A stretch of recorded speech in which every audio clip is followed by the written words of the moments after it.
What's up, everybody? This is Chad Wick from M22 Minibikes. Just want to go over this bike. We just built this sucker. It just needs a new throttle. I had a thumb throttle, but it was so cheap. They freaking give you a cable and a thumb throttle, but the cable is too long to work with the thumb throttle, even when you adjust it out all the way. So this one I'm calling the 385 RO. 385 because it's a 38.5 inch wheelbase, and RO for ride out. It has the original gas tank and an extra fuel bottle. It's vented, all that good stuff. I gotta wait for my check valve to come in. It's got that $30 Amazon PWK, so nothing real expensive. I got the hydraulic disc brakes. I think that was that $35 set, but this was just for mock-up to see if everything works. And now you'll take it all apart and do the paint job. For the paint job, I'm gonna do a white with a white metal flake, which is right here. It should look pretty awesome. I did get some other flakes, but like this one, I didn't want the bike to look blue. I'm just not a big fan of blue. So I'm more of a red and white and black guy. That's my business colors. So I do red, white, and black, like first order style. But this one, you know, I just kind of built with what I had laying around.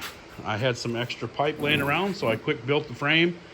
And I actually overbent the top tubes. They were supposed to be the bottom ones, but I bent it to 73 or whatever. When it was the other way, you got to subtract the numbers, blah, blah, blah. So I'm pretty new at the new bender over there. So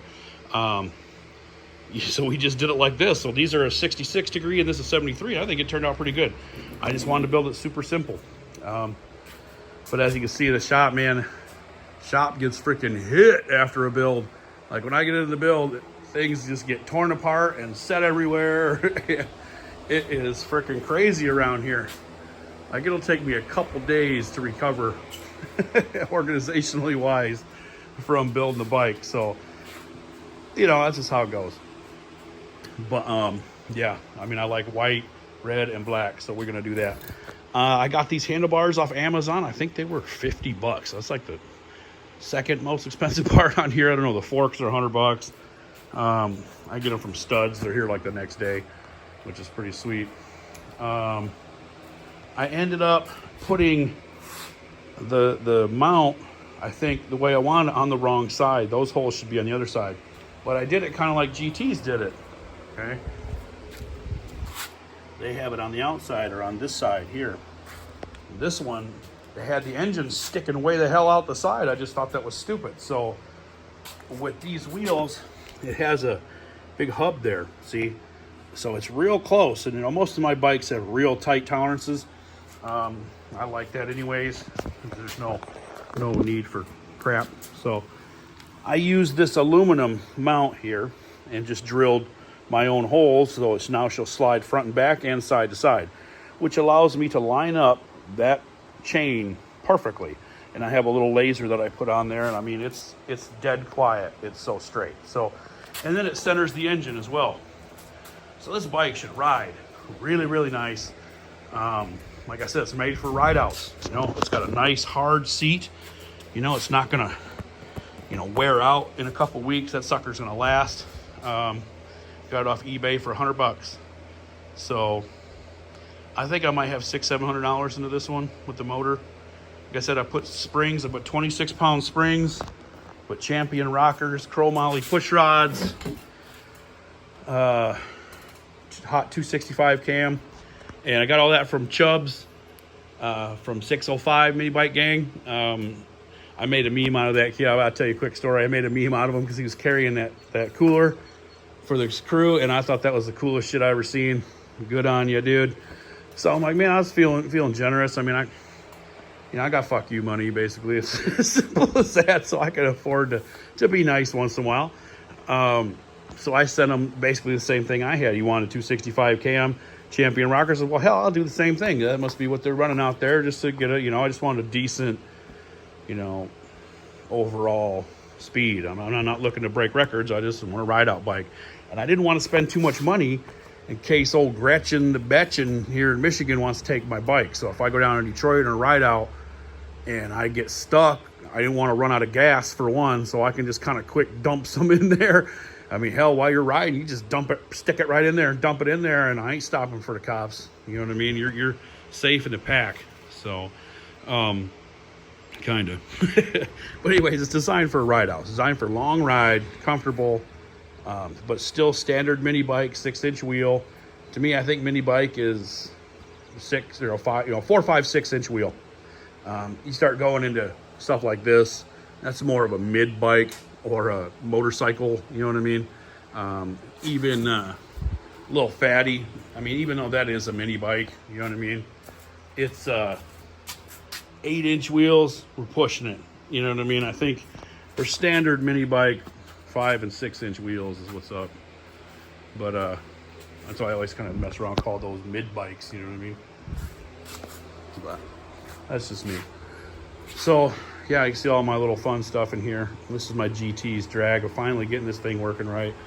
It just wobbles like crazy. So I made my own mount here for the stabilizer. Man, that helped a lot.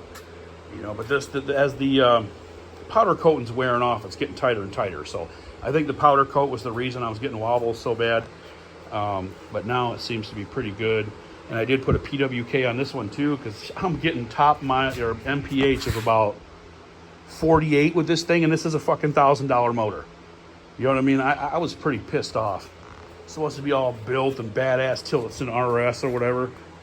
And with the stock crap on it, it was barely moving. I just couldn't believe it. So I've yet to try top speed with this PWK car, but I got to go around, tune it all that good stuff. So that'll happen some other day. It's kind of looking like it might rain today. So go over some other stuff. You can see the video on that one, the Lurch bike.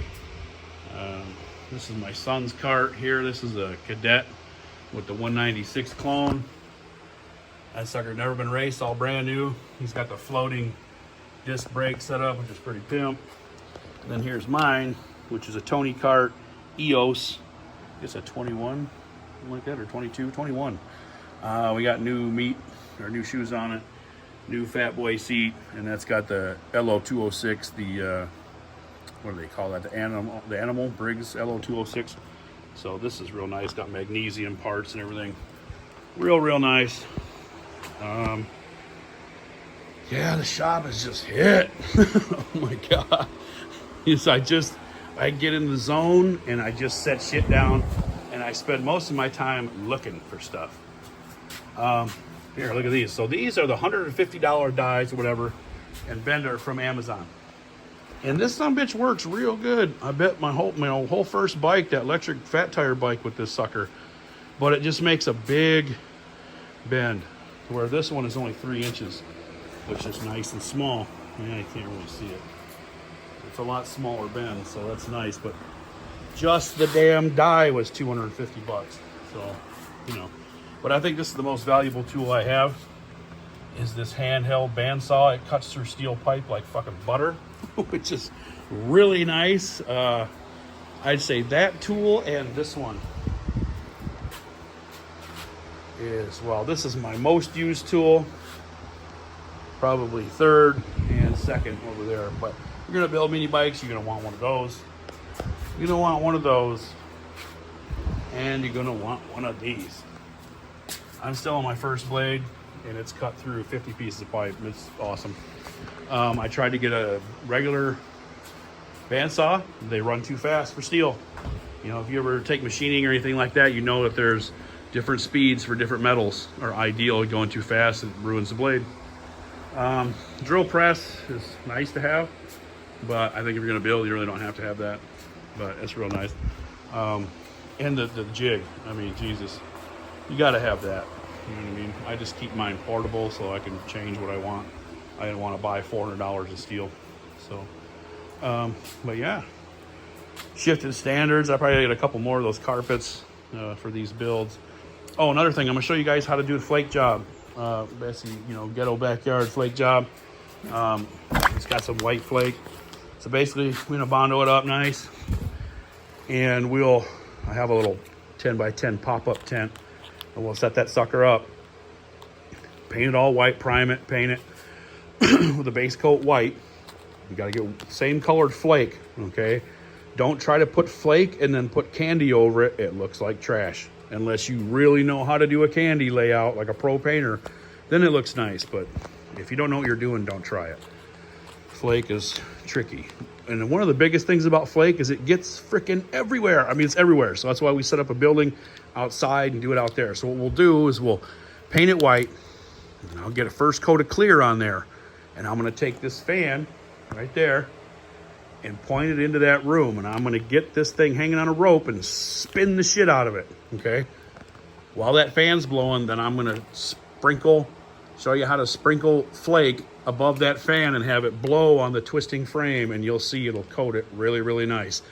You won't have to try to spray it through a gun. You won't have to buy one of them $200 frickin' flake guns, any of that stuff. We'll just show you how to do it backyard style and get really good results. We did this, but this is a yellow flake. Yellow flake is really noticeable. You know what I mean? Like you can actually see the flake. It's like little spots, you know what I mean? And that's one of the few colors that does that. But I did this the same way. Basically, I just held it in my hand like this and blew on it. And it just, as long as the clear is wet. So you do like 2 coats of that. You'll put on a coat of clear, dust some flake on, put on another coat of clear, dust some more flake on until it looks nice and even, and then just start laying coats of clear. And I use the custom cans. Now they're up there because their clear is fuel proof. So a gas bike, if you're using Rust-Oleum, that shit is crap. It might work for your parts and stuff like that, but you get gas on that frame with Rust-Oleum, it's all over. You know, solvent-based paint will be eaten by a solvent. Oh dang, I've been talking my ass off for almost 12 minutes. Have a good weekend.